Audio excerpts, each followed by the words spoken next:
What is going on, guys? Dublar back here with another Diablo 3 Season 10 Patch 2.5.0 build guide. This time, I'll be covering the 2-piece Raiment, 5-piece Inna Monk Generator build. This build has been around since at least last season and is designed for solo play. It's capable at getting you started out with the Monk, and is especially good this season because Hadrig's gift gives you Inna gear. It should be able to clear a GR70 with relatively low Paragon, non-optimal gear, and low-level gems. The best part about this build is it's easy to play due to its regenerative properties. So without further ado, let's get into the build. I want to note here that my gear is far from the optimal role, and in some cases it's meant for other classes. With that said, don't copy my stats. Instead, I'll include a link to the full build guide that user Printham put together over on the Diablo fans website. You can find the optimum roles here, as well as a quick reference to all the gear. So getting back to it, this build uses quite a few set items. First, we run 5 pieces of Innas. This set gives us a ton of passive buffs. From the 2-piece, increasing passive Mystic Ally and base mantra effects by 100%, to the 4-piece, which gives us the base effect of all 4 mantra runes at all times, and the 6-piece, which spawns in 5 Mystic Allies at all times and increases our damage by 125% per ally. This last bonus plays well off the crudest boots, which we'll have in the cube. These double the amount of Mystic Allies that we have, and will give us even more damage. We'll also be running 2 pieces of the Raiment set, and 2 pieces of the Shenlong set, which we'll get into later. For jewelry, we'll run the Endless Walk set for the damage increase and the damage reduction based on our movement. And to round it out, we'll run Unity on both ourselves as well as our follower. If you do not understand how this works, we'll have the ring equipped on our follower with a relic that prevents them from dying. This will cut incoming damage in half. For legendary gems, we'll run Simplicity Strength for the 25% damage bonus and health regen on hit for primary skills. Bane of the Stricken, which increases damage with every hit. It's especially useful in this build because of the high attack speed. And Bane of the Trapped for the 15% damage increase and movement speed reduction for enemies near us. Moving on into skills. We'll run Crippling Wave with the Mangle rune. This will be our spirit regenerating attack and our main attack. Cyclone Strike with the Implosion rune. This is a great ability that pulls in all nearby enemies towards us. Breath of Heaven with the Infused with Light rune. This will increase our spirit regen and gives us a blast of healing when we use it. Epiphany with the Desert Shroud rune. This increases spirit regen and the rune reduces damage. And finally, Mantra of Salvation, which increases our resistance, and Damage Strike with the Radiance rune, which gives us great mobility and adds increased attack speed. Moving on into passives, we'll run Alacrity, which is going to give us a 15% increased attack speed for spirit regenerating skills. This will apply to our Crippling Wave skill. Beacon of Etar, which will give us a 20% CDR.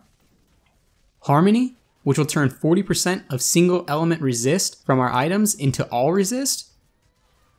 And Seize the Initiative, which will give us a 30% increase in attack speed for 4 seconds when we deal damage to enemies above 75% health. This last passive is important, and it's one that we'll want to keep procced when we're attacking. Finally, in our cube, we'll run the Flying Dragon, which has a chance to double our attack speed, the Crudest Boots, which we already covered, and the Ring of Royal Grandeur, which will make up for the missing 6th piece of Innas. So let's go ahead and talk a bit about gameplay. There are a few factors that you want to understand to increase the playability of this build. The first is the Shenlong set. In addition to the 1.5% damage increase that we get for every point of spirit, this set also gives us a 125% damage increase when our spirit reaches max. However, this last buff only lasts until our spirit runs out, and Shenlong's decreases our spirit by 65 spirit per second. The moment between when our spirit reaches max and when it runs out is known as the Shenlong's window. This buff is noted by an icon here. This is the reason why we run so much spirit regen on this build. Our spirit regen attack, Crippling Wave, is the main source for this. The Raiment set plays well off this, increasing the attack speed by 25% and adding a 100% damage bonus for spirit regen attacks like Crippling Wave. Finally, we'll go ahead and jump into some gameplay, and break it down to give you guys an idea of how to play this build. Alright, so we'll go ahead and jump into this GR70 and cover some of the mechanics and the procs that we're making sure that we're maintaining in order to play this build as efficiently as possible. So when we jump into combat, we want to make sure that we're using the Breath of Light skill. This is going to increase spirit, and it's going to help us get into the Shenlong's window quick. Once we're within that window, we want to make sure that we stay there. This is what's going to give us that extra damage and help us chew through elites quickly. Another thing that we want to make sure that we're maintaining is the Seize the Initiative passive. Cyclone Strike really helps with this because it pulls in enemies closer. Now as you can see during this boss battle here, I actually don't have many enemies to pull in. Ideally, I would have set up in between these two elites, but I didn't know that this one was down here. You can see that once I lose the passive, I attack a lot slower, and it has a pretty big effect on my damage output. So once you get through the elite, you want to go ahead and search for the next pack. Dashing Strike is a pretty good skill here, because it gives you that increased mobility, and it's pretty fast.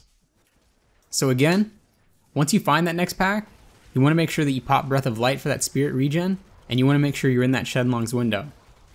You also want to make sure that you're using the Mantra of Salvation whenever it comes off cooldown, just for that extra resistance. And you'll continue to use that Cyclone Strike just to pull in those fresh enemies. So really, once you understand these skills and the importance of the Shenlong's window, it's pretty easy to play. There are a few things, like which elite affix you're not able to tank and want to avoid, but these will be highly dependent on your gear. Anyways guys, that pretty much sums up this build guide. Let me know what you think about it down in the comments, or let me know what builds you're interested in me covering next. Also, don't hesitate to subscribe if you want to be notified of the newest guides, and like the video if it helped you out. As always, I wish you guys luck during this season, and I'll see you guys in the next video.